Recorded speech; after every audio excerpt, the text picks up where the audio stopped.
Recording is now in progress. Okay, recording is now in progress. So we're ready to go? Well, welcome everyone. Thank you for joining us this afternoon. Before we get started with our program with the distinguished Lex Frieden with us today again. Thank you for coming, Lex. We have a special announcement from Governor Greg Abbott of Texas celebrating the 34th anniversary of the Americans with Disabilities Act, which is today. So I'd like to cue that video and watch Governor Abbott.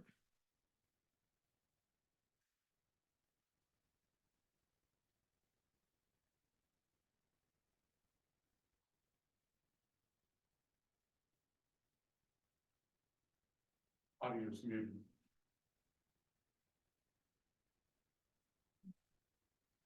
Is it right as the playback?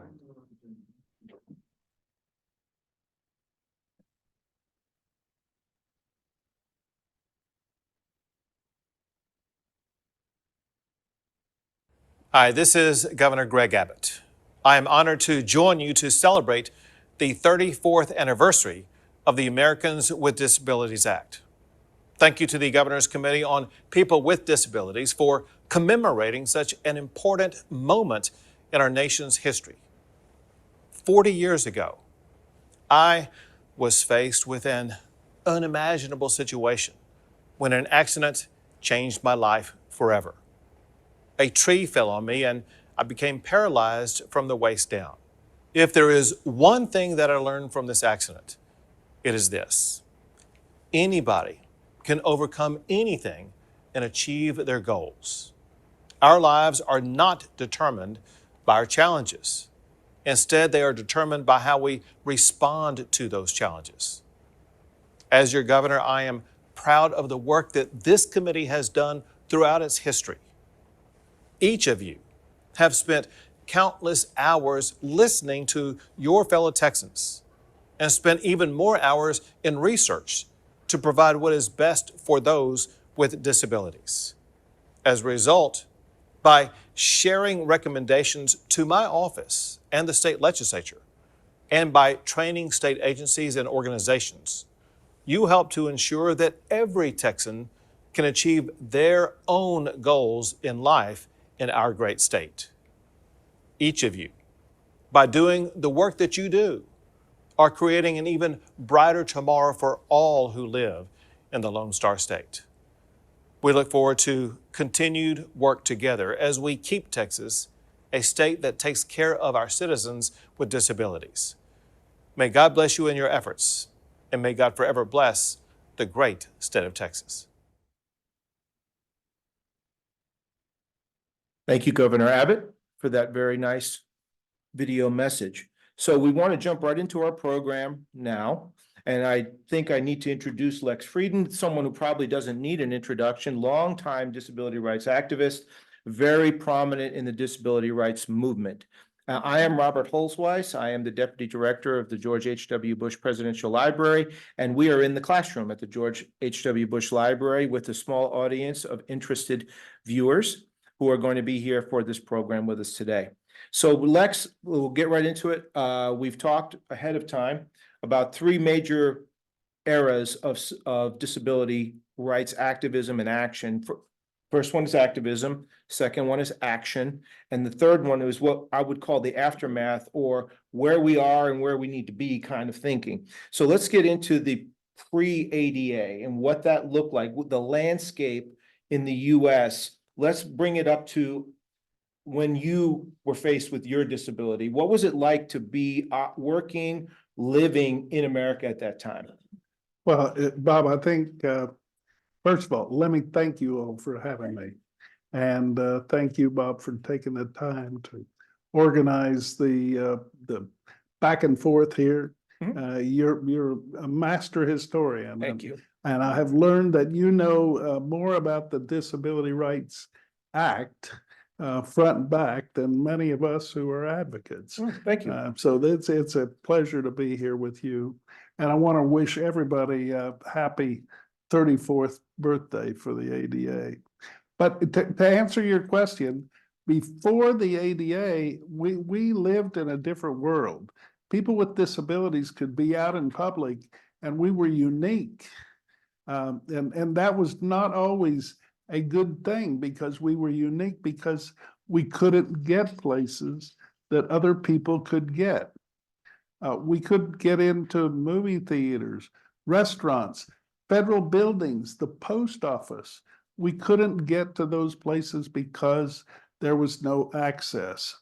Deaf people couldn't communicate with anyone unless they had an interpreter with them.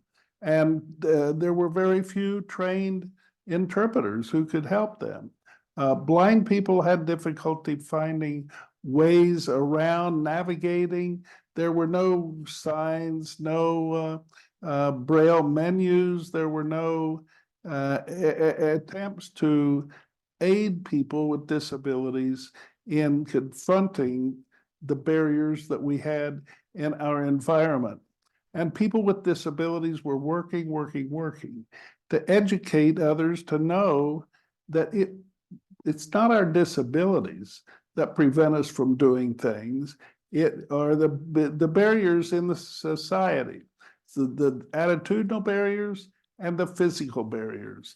And once we could overcome those, we could achieve a lot, but it was a difficult path, the education. And you mentioned education, and that we talked a little bit yesterday about that. And thinking of a disability as something that need to be cured, rather than something that need to have an accommodation.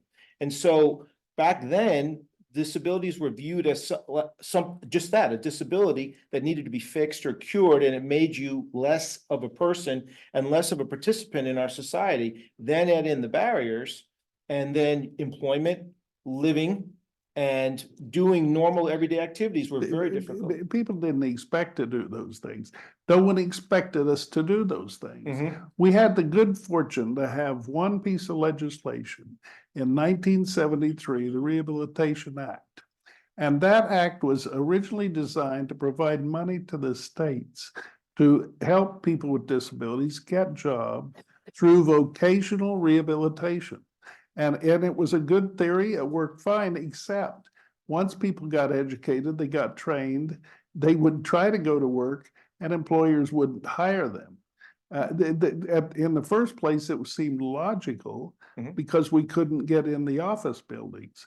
But then it became apparent that part of the refusal to provide accommodation had to do with the thought that these people would be a burden to the rest of the workers in the workplace, to the business, and there was a prejudice involved, a prejudice that frankly dated back decades.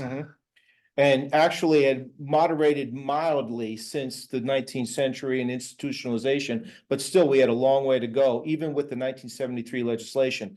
And I want to pause it right there and ask to play the first clip of you speaking about what you referred to as the independent living movement.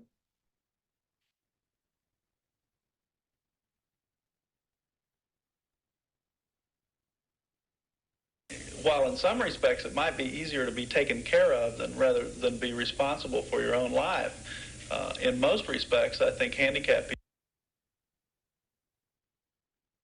people would prefer to have that responsibility, and the benefits A little bit of technical of difficulty, that I guess. justify the effort that's required Well, to you can put tell up us with about the day-to-day Okay, we're gonna routine go. kind of hassles that we all have in our lives. Okay, let's leave it at that. And why don't you tell us about your idea of the independent living movement and how that started advancing the ball toward what ended up being the ADA? So in the early 1970s, several things were going at work at the same time. First of all, there was the civil rights movement, which was still active since 1964, the passage of the Civil Rights Act. People were still trying to cope with, understand, and deal with the Civil Rights Act. And then you had the Vietnam War. People were coming back from the war. First, they were protesting the war, then they were coming back from the war. Many people with disabilities, more than ever before in a war. And society didn't know how to deal with that. Then you had women who were upset because of the glass ceiling. They were limited in what they were able to do and so on. And people with disabilities sort of jumped on the wagon and said, wait a minute, what about us? We're being left out of society. So all of these movements kind of converged in a social amalgam that made people stop and think. And people with disabilities started talking about independent living. So we were forced to live in institutions with our parents, whoever would care for us. That's where we were. But we weren't able to manage our own lives in the community because there was no access to housing. There were no benefits we could borrow. There were no people trained to help us. We couldn't recruit people because we weren't earning an income and couldn't afford to pay people to help us. So we were really all about this independent living, and we were advocating all over the United States, little pockets of people, community to community.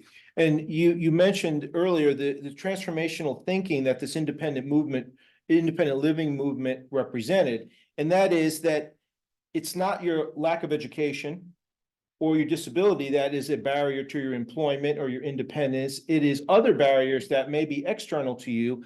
And so that is a transforming way of thinking about disability and how to fully incorporate disabled people into the life of their community and their country. Yeah. And so you mentioned already the section or Title V of the 1973 Rehabilitation Act. So even though that was an advance, it almost was one step forward, two steps back during the early 1980s when President Reagan directed Vice President Bush to start rolling back regulations. You want to comment on that for a moment? Well, I mean, it was very interesting. 73, you had Title V, where the president signed a law that said federal monies used in providing assistance and services to organizations, government buildings, schools, whatever, had to subscribe to the notion that people should have access and non-discrimination. So they applied that idea of non-discrimination to disabilities in Title V. People with disabilities thought, well, that's the solution. I, for example, applied to go to a college.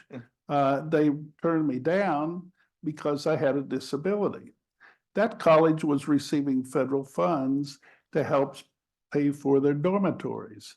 They were subject to the provisions of Title V. But there were no rules or regulations to enforce the law. And this happened to people all over the country.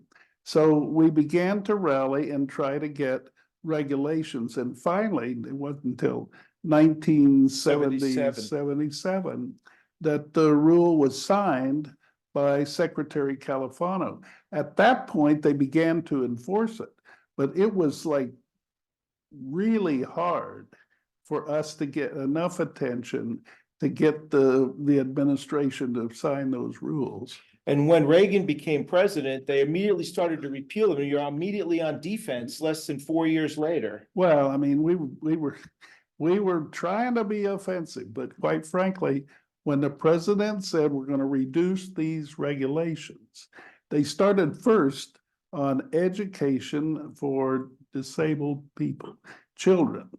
And the president told the vice president, you're responsible for reducing these regulations. And when Bush began to cut the regulations and weaken the provisions that would provide access to disabled kids in school, parents of disabled children rose up and they started to call and protest. So in 1980, the vice president is getting calls from people, letters. They shut down the White House switchboard. At one point, they were complaining about this. And the vice president became keenly aware that there was a disability movement in America. And he was becoming educated. As you mentioned, the legislators may not have been anti-disabled people, but they had needed an education in order to be able to act in a way that made sense to move legislation forward. And so you spent the 1980s educating them. And one of the most important things that you mentioned to me the other day was a report called Toward Independence that was widely circulated, and you encourage everyone to take a look at. You want to say a few words about that? Toward Independence was the first report written by the National Council on the Handicapped, now called the National Council on Disability. And that Toward Independence report was put together by the council, which was appointed by the president. So President Reagan had the responsibility to appoint people to this council, which was established in 1983, again in amendments to the Rehabilitation Act. He appointed people that he knew, and among them was a woman from California who owned a mansion, and Reagan's son happened to live in her mansion while he was in school in San Bernardino or wherever. And so Reagan knew this woman. She was the first woman to be a bank president in California. Her name was Kuntz. And her husband was a avocado farmer, had the largest avocado farm in California at the time. And they also had the largest herd of miniature horses. Why they had miniature horses? They had 2 children who were short of stature. And so they had a herd of miniature horses. Well, Mrs. Kuntz was the vice chairman of the council. Justin Dart was appointed to the council, and a number of other advocates who knew the president. And surprising to the disability community, all of these fervent Republicans knew people with disabilities or had children with disabilities or who were themselves disabled. And they helped us produce this report. I was the executive director of the council, called Toward Independence. The first recommendation was that there be a law preventing discrimination on the basis with disabilities. And that Toward Independence report is worth a read. it absolutely is, because it sort of set the table for what would become the ADA, and many of the recommendations did eventually make their way into the Americans with Disabilities Act. You mentioned Justin Dart, well-known activist, very, very important during the 1980s to sort of be moving the movement forward.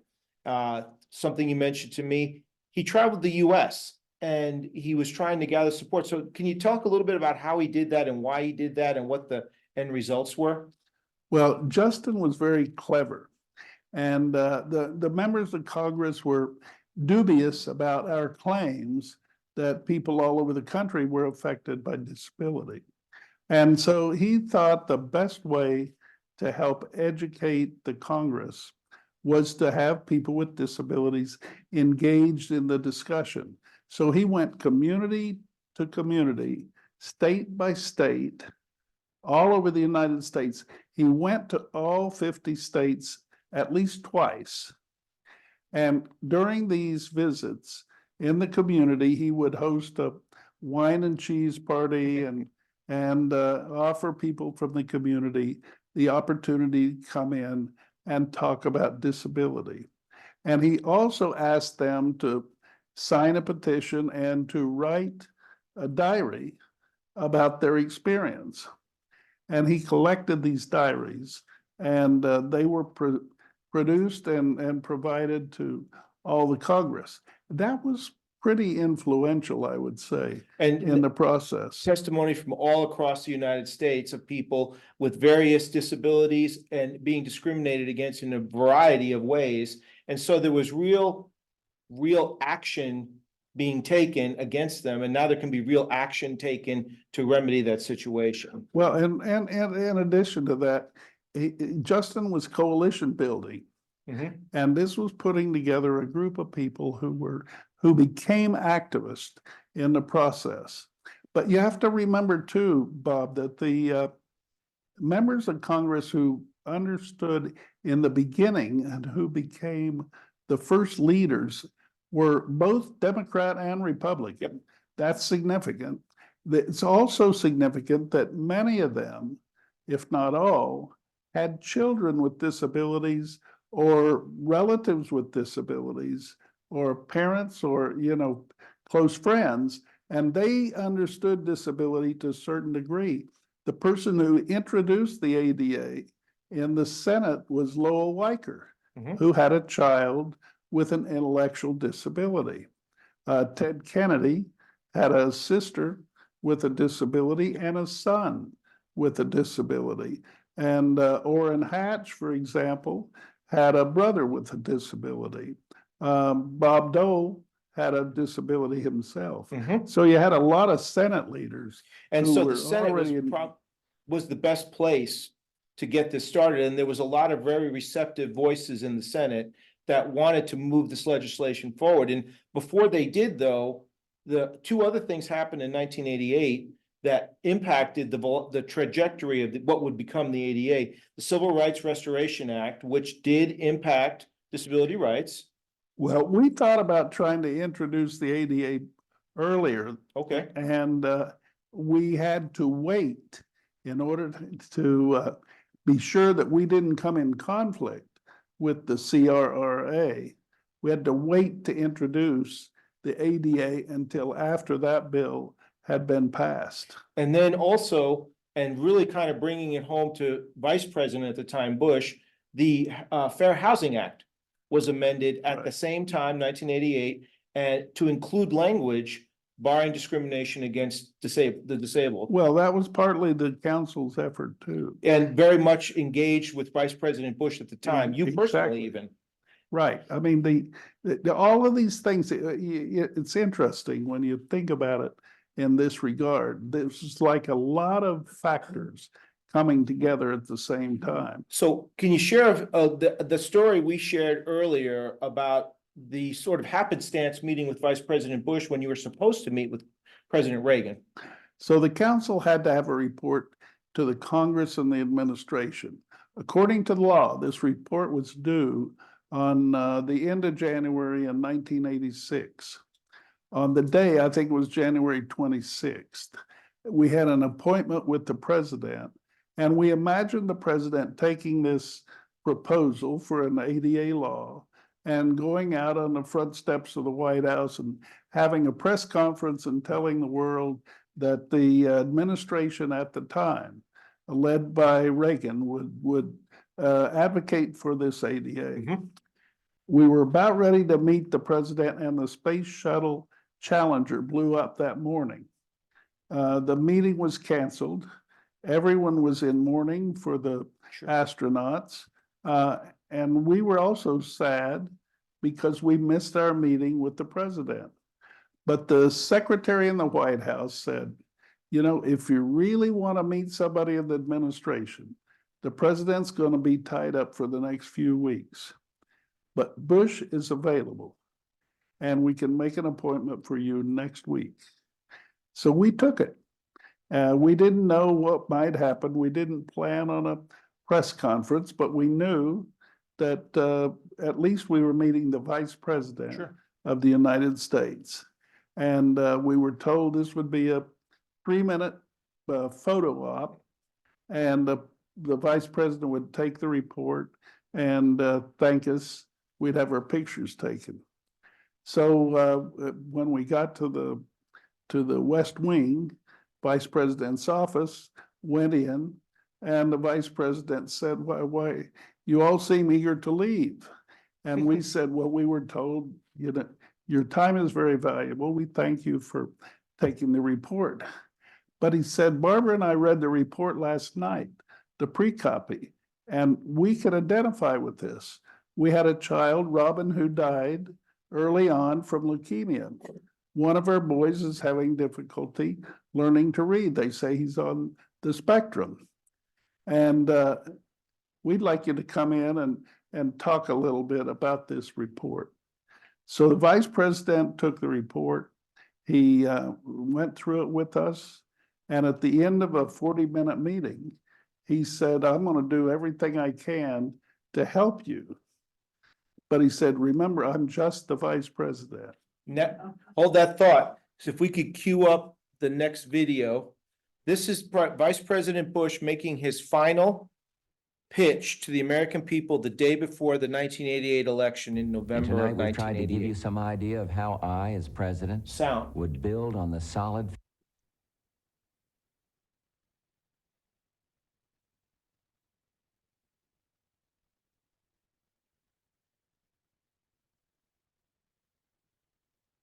And tonight we've tried to give you some idea of how I, as president, would build on the solid foundation we've laid. I'll keep creating jobs for every American, in the cities, in rural America, for young people and old, and yes, for our disabled citizens as well. I'll keep America strong with the hard-eyed realism that has kept American power second to none. So that's President Bush making his final argument to the American people. That was a 30-minute infomercial. And just parenthetically, the last 5 minutes of that presentation, President Bush, or Vice President Bush at the time, spent thanking his opponent, Governor Michael Dukakis, and praising him as a family man and a good leader, and insisting that the differences between them were policy related, not personal. And how refreshing it was when I watched that and sort of getting in the wave machine. But one thing that he also, or that is also of note, is this issue of disability rights did not separate Governor Dukakis and Vice President Bush. In fact, they were very much in agreement. Lex already mentioned bipartisan support for the legislation. So when President Bush was elected, his first meeting with Congress, he emphasized his interest in getting something done, and the process began in 1989, but didn't go far beyond the Senate. There's another point here. This is that the polling at the time showed that Bush got the disability vote. Okay. He was ardent. He understood the issues. He repeated during his campaign on many occasions his intent to assure equal opportunity. That's the phrase he used for people with disabilities. He also talked about independence, and people could identify with that. And at least Lou Harris said that the disability vote in that election got Bush elected. Well, and he felt an obligation to follow through on his campaign promise. He did. He said in that first meeting before the joint session, he said, I will, during my presidency, sign a bill producing equal opportunity for people with disabilities. And he had a very good ally in the Senate, Senator Kennedy, who was going to be not only Kennedy, but Tom Harkin had taken the lead role at that point, and Senator Harkin had a brother who was deaf. So they were getting traction in the Senate throughout 1989. And the bill actually got voted out on a very strong bipartisan basis sent to the House, where it died in 1989. Or can you characterize what happened? Well, Tony Coelho was a leader in the House, and Coelho had epilepsy, and he was a good advocate. There were a number of House members, including Steve Bartlett, a Republican from Texas, who were advocating for the ADA. But we had to go through multiple committees, and the Committee on Small Business stalled the bill, refused to move it forward. They were concerned about the cost of the ADA. So at some point, the disability community had to act. And they acted in a very dramatic and very emotional way with the Capitol crawl, which was a protest, but developed into something much more than that. Do you want to describe what happened that day? Well, people with disabilities assembled in front of the Capitol to have a rally. And then apparently spontaneously, they began to take themselves out of their wheelchairs. Many of them who were also blind and deaf joined them and climbed up the Capitol steps. It was amazing to see people pulling themselves up 78 steps By the time they got to the 10th step, the news media from all over the country was covering this act. And if you watch the video, which is available on Vimeo, it's all over the internet, it's extraordinarily powerful. And you see old and young, all different races, all different ages. There's a gentleman hauling his wheelchair up the steps. As he crawls, there is a young girl that's crawling up the steps who has a really strong desire to get to the top. And if that was the only thing you see in that video, you can understand the passion that these people had for getting something done. And people in Congress noticed. Oh, they did. Mhm. I mean, that moved the bill forward in the House. And I think 2 weeks later, the Senate and the House voted the bill out. And one of the provisions of the bill, which was very much debatable, is who is covered by the bill. And during that debate, one large class of people was almost torpedoed the whole thing. You want to talk a little bit about Well, that? there was the people who didn't want the ADA argued that people with HIV would be covered by the ADA. And the advocates said, absolutely, they have disabilities. But the people arguing on the other side said, can you imagine going to a restaurant and a person with HIV working in the kitchen, infecting the food, and then everybody in the restaurant's infected? It was a horrible sight to imagine, and yet it was not true. It wasn't true, and fear was the tool they were using to try to derail action on the ADA by taking this group and segregating them out of the larger disability community. And one of the things that we have talked about before is this idea of class. Rather than trying to deal with every disability individually and grouping them together and having a coverage for everyone, and you would agree that that's probably the best way to approach it? Well, there were two approaches. One of them was to list all types of disabilities. The other one was to describe disability as an impairment. And so we changed the definition by moving from disability as a different set of people to disability as a whole set of people. And that way you were able to get more people on board to support that. And I know you already mentioned Vice President Bush referred to it as opportunity, which for the business community was appealing rather than the language of that you started with, that this is an opportunity bill, not a relief bill. Right. We had the support of the U.S. Chamber of Commerce, the big businesses. The businesses that fought us were the small businesses, despite the fact that there was a provision that businesses with fewer than 15 employees would be accepted from some of the provisions, which, was interesting to me, because small businesses might have more than hundreds of employees. And I'm still having trouble coping with that idea. Well, and you mentioned an example of that, McDonald's. McDonald's argued that the ADA would cost too much because each of their restaurants would have to put ramps and widened doorways and braille menus. And here is an organization at the time, one of the fastest growing, largest companies in America, arguing against the ADA as a small business. Yeah, and I found that very interesting when we discussed that the other day, that McDonald's was challenging it based on their franchise model. Exactly. Instead of their corporate model.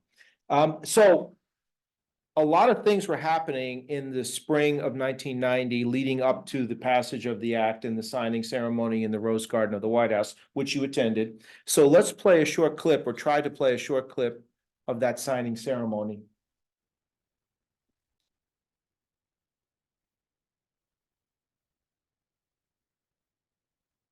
2 weeks ago, we celebrated our nation's Independence Day, and today we're here to rejoice in and celebrate another Independence Day, one that is long overdue. And with today's signing of the landmark Americans for Disabilities Act, every man, woman, and child with a disability can now pass through once closed doors into a bright new era of equality independence, and freedom. You'll notice some of the words that provide. Yeah, I just want to point out Yeah. that the audience may have audio, but we don't have audio here in the studio. Yes, so. And thank heaven for deaf people who advocated, along with the rest of us, for captioning. So we're all little did you know, you'd be benefiting from the ADA as you sat in this room, so.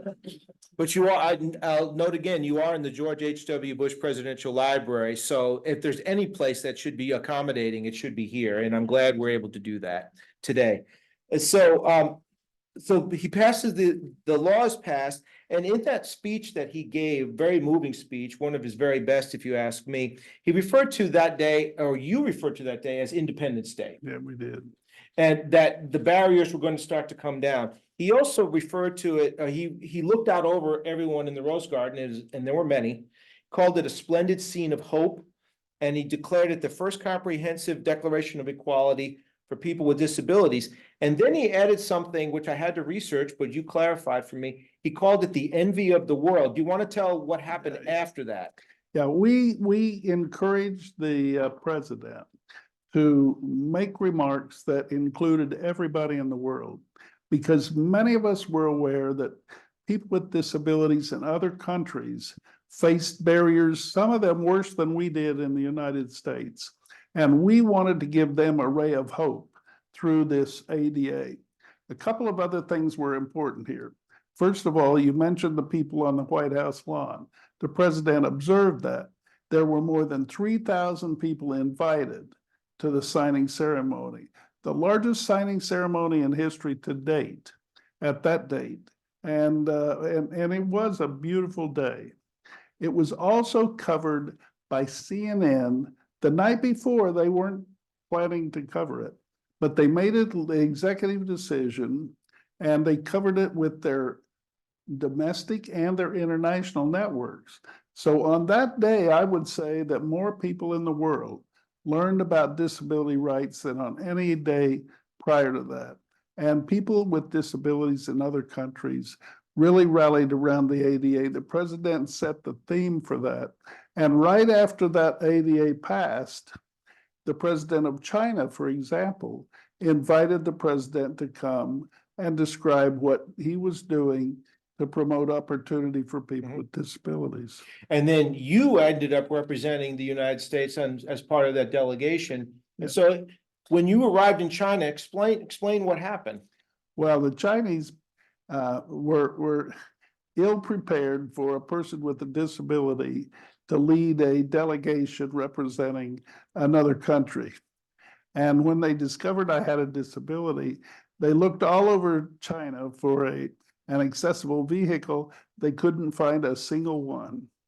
So they made friends for a short period of time with the Japanese who loaned them a vehicle that would transport me around. And you ended up being representing President Bush on that delegation. I met the president. In fact, the president invited me and with his aides to go to the Great Wall of China. And they carried me up nearly 100 steps. There was no elevator. These guys, young recruits, wool jackets in the summertime, shoes, leather shoes, were climbing up, carrying the wheelchair and sliding down 2 steps every time they went up 3. It was a harrowing experience. I imagine so. But it was wonderful to be on top of the Great Wall, and the son of the former premier of China, Deng Pufang, accompanied me. He's also a wheelchair user and still a member of the Chinese leadership. And that one incident illustrated perfectly the need for the ADA. It did. It did. And so President Bush did not think of the ADA as a one and done piece of legislation. On the 1-year anniversary, he wanted to remind people of its importance and the progress they've made. There's many documents in our archives here at the Bush Library that his members of his cabinet were responding to his call to incorporate the ADA into their work of the government. But also there was a ceremony, another outdoor ceremony. Well, it's important to note that the president was well aware of what happened in 73 Mhm. and the fight we had to get rules and regulations. So he declared after the ADA was signed that rules and regulations should be written by the agencies within 1 year. And that was unprecedented at the time. And they the wanted one- to celebrate. Well, the 1 year celebration that he had was to celebrate in part the completion of those rules. Did you have a role in writing those rules and advising? Well, no, what we did was continue to review the work of the agencies before they were published. And one agency didn't make it in time. And that was, I think, may have been transportation.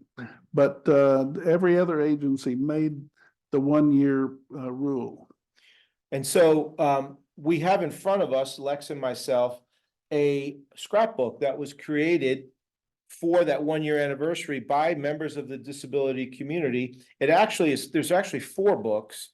The other 3 in very small print are signed by members of the disability community that benefited directly from the legislation. This was presented to President Bush at that 1 year anniversary. Yeah, I gave it to him. You're the one who gave it to him. That's Yeah. why I have it in front of us. I haven't seen it for 33 years. Well, I wanted to surprise you with something a little bit more directly related to your involvement and your engagement in this. I wondered what happened to those things. Lex, you gave this to the president and he received it on behalf of the people of the United States. That's sweet. I also gave him a cap that said ADA president. Do you have that? We have that too. And we have 63,000 individual artifacts in our collection. And so getting access to this, even if I work here, took me a little bit of effort. And so I thought I'd end my quest at the most important thing and leave the hat for another time, because we have the 35th anniversary coming up next year, All right. where we're going to do something special. So I'd like to play one more video. And this video, unlike the others, is more of a testimony to the impact of the ADA rather than the president or members of his administration describing what they were trying to do. So if you could cue up the president of Gallaudet University, that would be great. And appropriate. And appropriate. His position took his very strong stand before the activities of the students on campus and on national television.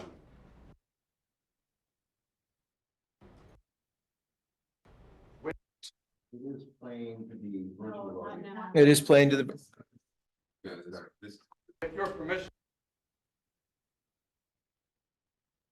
sir, I'd like to quote a few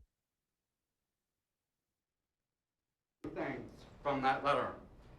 It begins, sent to the board, remember, saying, "It is my understanding that Gallaudet University is in the process of selecting a new president.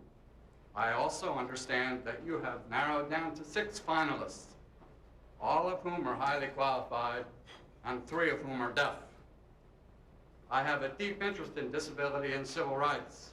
Then he goes on to say the many organizations he has worked with. And he says, "My office has served as the focal point for the development of administration disability policy. From this experience, I've become aware of the 2 basic principles that underlie the disability rights movement. First, the right of disabled people to control their own lives. And second, the right of integration and involvement in society." He goes on talking about the importance of Gallaudet University and the symbolic role they play, and then ends his letter by saying, "Accordingly, as an entity funded by the federal government, Gallaudet has a responsibility to set an example and thus to appoint a president who is not only highly qualified, but who is also deaf."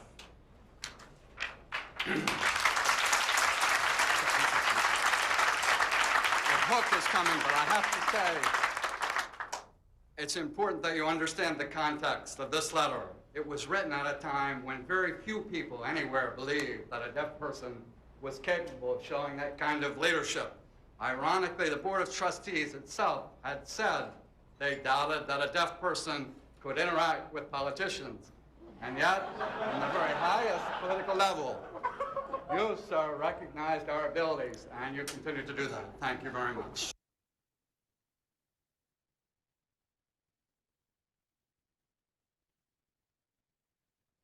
So that is the president of Gallaudet University, someone that Lex obviously met. And you want to give a little background to why that mattered? King Jordan is another one of the heroes of the ADA. And in 1988, 89, the Gallaudet University Board of Trustees had the responsibility of hiring a new president for Gallaudet, the deaf university. And they hired a non-disabled woman to be the president. Deaf people who before that were concerned about non-disabled people being president of their university never really spoke out until this time. And in the milieu of all this advocacy working toward the ADA, they rioted at Gallaudet and they marched in the streets of Washington. They were joined by hundreds of people with other types of disabilities. And the president, after other members of Congress urging Gallaudet, finally the president, Bush, wrote a letter and said, it's time. And the Gallaudet trustees reversed their decision. They fired the woman they had just hired, and they hired a deaf man, King Jordan, to be president. He recognized that President Bush had helped move that process forward and thanked him for that. And that video clip we just read is that's what he is doing. He's thanking President Bush very personally and directly for his intervention in that. And then, so as we get toward the closing of our conversation today, Lex, where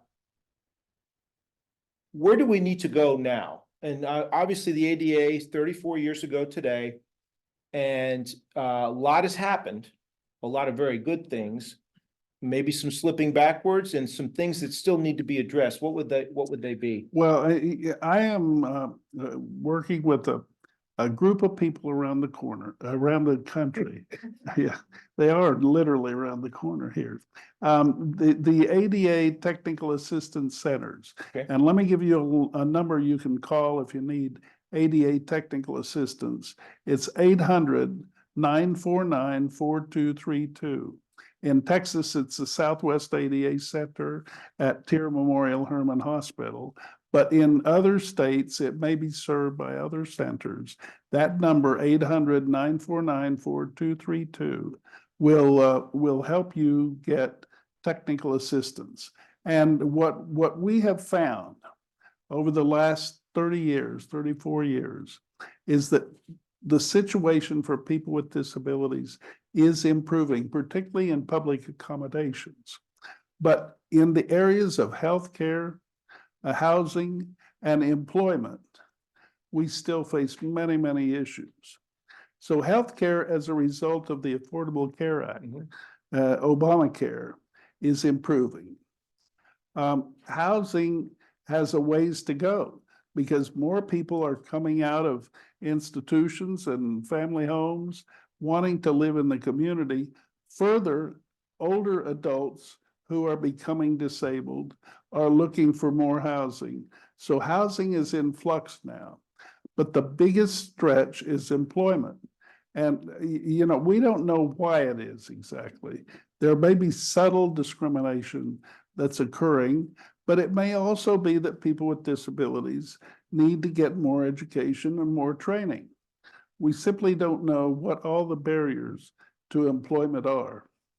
But the other piece that needs to be addressed, and this is not specifically an ADA issue, it's a disability and a community issue, and that is independent living for people with disabilities, home care and supported services. That is an issue that we need to work on community by community to ensure that people don't have to go back to institutions once they become disabled or older. And you mentioned that the home, living at home, and the empowerment that that gives people, being able to do things for themselves rather than rely on other people. And you also mentioned as people age, they may need those services, they may have a disability develop. And I'd like to show that last photo, that this is just a photo, so I think it'll be a little bit more understandable.